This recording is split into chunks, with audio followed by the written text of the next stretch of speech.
Keep it going for your final storyteller of the evening, Susan.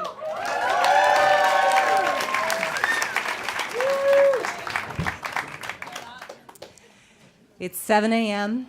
I walk out of my building in Seattle where I live, and I look up and I brace myself because I'm carless in Seattle.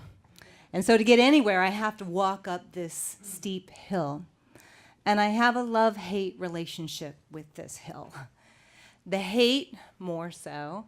I hate that it has forced me into sensible shoes. That makes me feel old.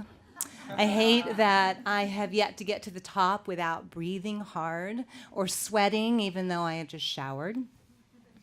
On the plus side, I have shapely calves. So I'm walking up the hill this one day, and I realize I am talking out loud to myself. I am saying, you can do it. You can do it. You're going to be okay. It's the same thing that I used to talk and say to my mom when I was just a little kid, but then I never believed it. So I don't know if the drinking made my mom mentally ill or if the mental illness caused her to drink, but I just know as a kid she really, really scared me. And starting at about age 7, she would take me on these crazy car rides all over Seattle, and she'd shove me in the back of her VW red Volkswagen Bug in 1968. This was the first year that they required seatbelts. And I'm pretty sure it's because somebody in the government noticed my mother's driving record. It was really bad. And so we'd be going all over, and she would just get us in these situations where people were chasing us all the time. Like we had to get away all the time and driving up hills. And we'd go up a hill, and I would just feel my heartbeat because she was terrible at driving because she couldn't drive a stick.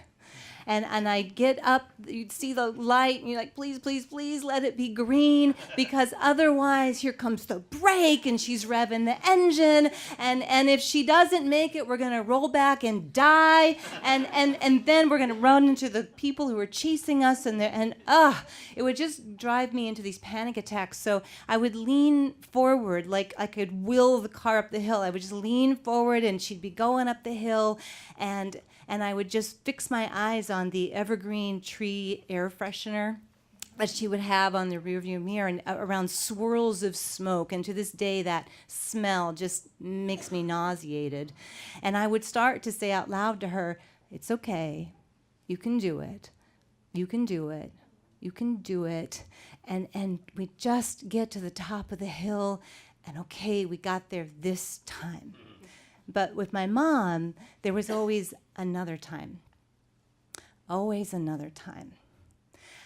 I was 10 when I started to understand there were never any people ever chasing us, that it was just a figment of her paranoia. But there were other very real things like drunken rages and midnight visits by the police and Tuesdays and Schick-Shadel rehab hospital that never took. And then one day it just stopped. I was 12 years old. I walked out to the kitchen to get breakfast, and there was my mom on the floor. She'd had a massive stroke, and she ended up paralyzed and unable to speak. And 12 years later, she would physically die in a nursing home, but that day is the day she died to me. And she was 54 years old. And I am 54 years old. And there's not a day that I don't walk up that hill and I think about her and I think about me. And I hear myself say, you can do it. You can do it. You're going to be okay. But this time, I believe it. Thank you.